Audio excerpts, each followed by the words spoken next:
Hey guys, today we are going to see how we can get started with developing an Android project on Android Studio. The best thing about this tutorial is going to be that you do not need to set up any software like Android Studio or any other related tool. We are going to do this on cloud, and we are going to use a cloud Android development platform called Dashwave. So let's just get started with this. So we are going to go to a browser and hit the URL mobile.new. So you will be prompted to log into Dashwave first. You can do a simple login via GitHub or Google, whatever you prefer. And as soon as you do this, it starts to launch a workspace. So by the time this workspace is being set up, let us see what all things are available on this platform right now. So there's this Visual Studio. So you can use VSC for writing your code. So since Flutter and React Native projects are also supported on this platform, so you might use it for that, or if you like if you just prefer simpler editors, so VS Code is for you. And similarly, there is Android Studio, which has the complete powerhouse of tools which comes pre-installed in your workspace.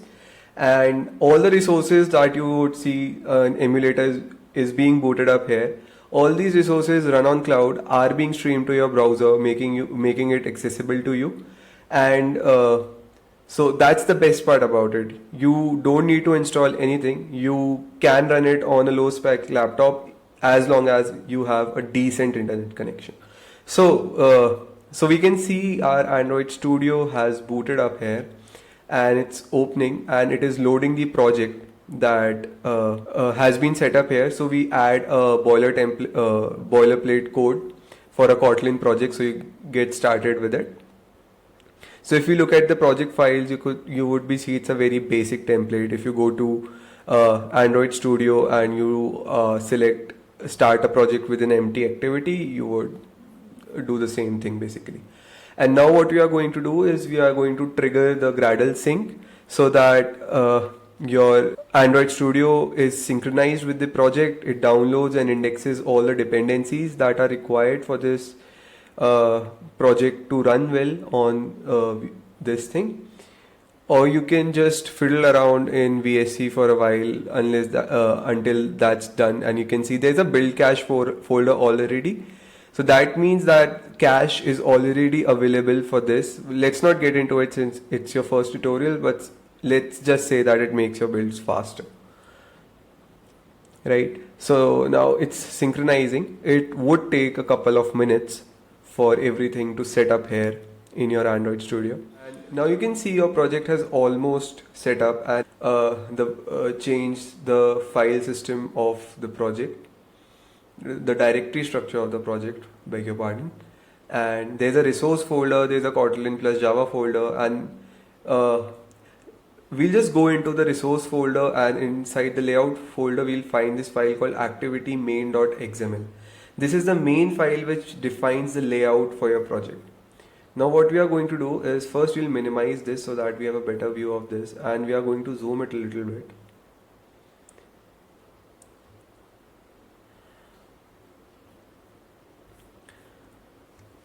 Now, one of the most important things that you want to do here is that first of all, you want to set the size of your layout in accordance with the emulator that you are testing on.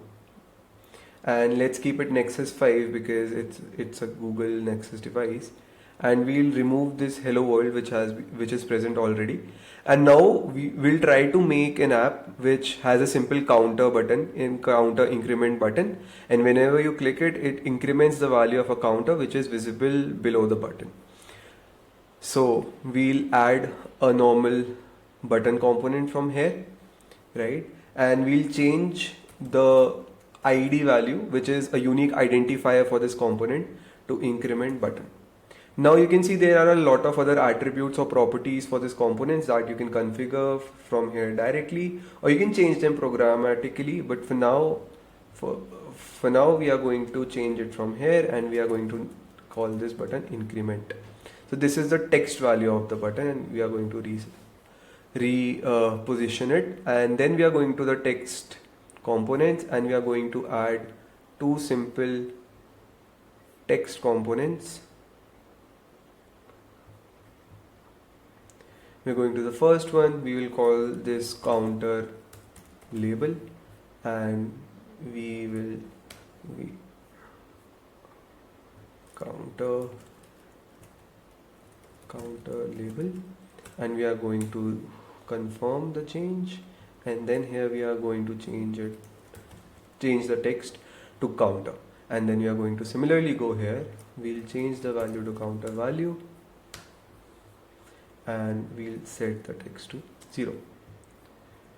So we'll keep the layout simple. We have added the following components. Now what you need to do is you need to tell your layout more specifically that how do you want to position your components with respect to the root component. Your root component is the main component here, or you can say the entire white rectangle.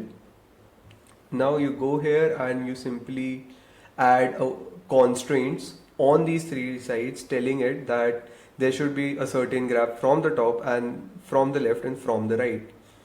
Now what you can also do here is you can just leave this one out and you can position it from the top and from the left side. Now you're going to go here. We are just going to position it here. Now we similarly will add it, and in this scenario the constraint has been added with respect to the button which is already existing, and then we are going to add a constraint from the left. Similarly we are going to add a constraint from the top and from the right. So basically it tells your layout that how do you want the elements to be positioned, whether you want them to be positioned with respect to the parent root, or do you want it to be done with respect to any other element. So you can do that. Now we'll come to the logic. We go to the main activity file, and here you can again find some boilerplate code which simply calls which simply defines the onCreate function, which is called when the app actually starts up. And during this function you only set the content of your app to the layout defined in your activity main file. So that's it. Now we are going to add logic for the app that we are trying to make. So first of all, what we want to do is we want to reference the button that we have added. So we'll use this function called find view by ID, where you can find any element by its ID. So we'll go r.out, and then we had defined the ID of a button as increment button, and similarly we'll define counter value as find view by ID. It was a text view component, and the ID of that component was counter value, right? And also what we are going to do is we are going to define a private variable named counter and initialize the value to 0. Now the only thing we want to do is that for the button we want to define the on click listener, that whenever the button is clicked we want to increment the value of the counter by 1.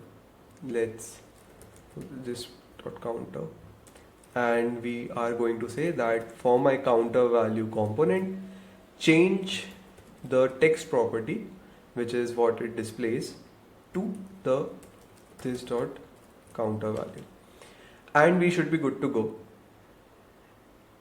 Let me check. Okay, yeah, so this is a integer, so what we can do is we can change it to string using this, and now we can go and start building our app and see what happens.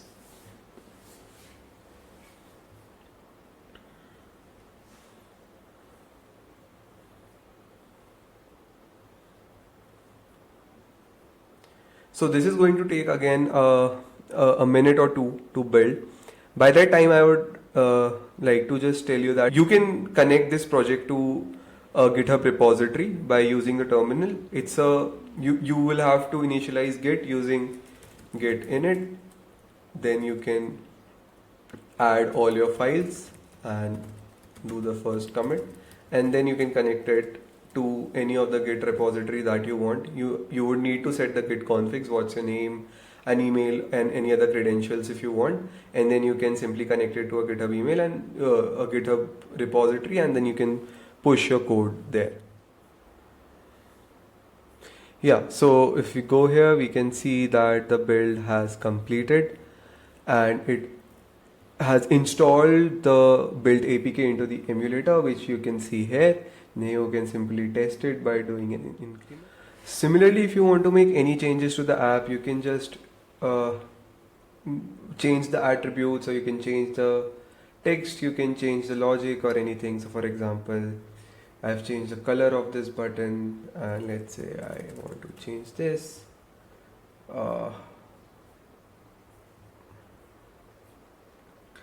Let me make it capital increment, and I can just go here, I can just simply run the build again, and it would be an incremental build this time, and it should take like only a few seconds to complete. And yeah, so it's a black button with capital increment value. So that would be pretty much it, and I think this tutorial helped you get a good understanding of how you can get started with Android Studio and start building your own Android projects. I would highly recommend you to check out dashwave.io. We are building a cloud development environment where all Android Studio developers can get a one-stop solution for all their tools on the cloud. You can run emulations, create workspaces, run builds all on cloud, and all of these resources are shareable. It makes collaboration really easy. So yeah, check that out, dashwave.io. So I think we are done here, and let me know in the comment section what would help you so that we can take it up in the next video. And till then, it's a goodbye.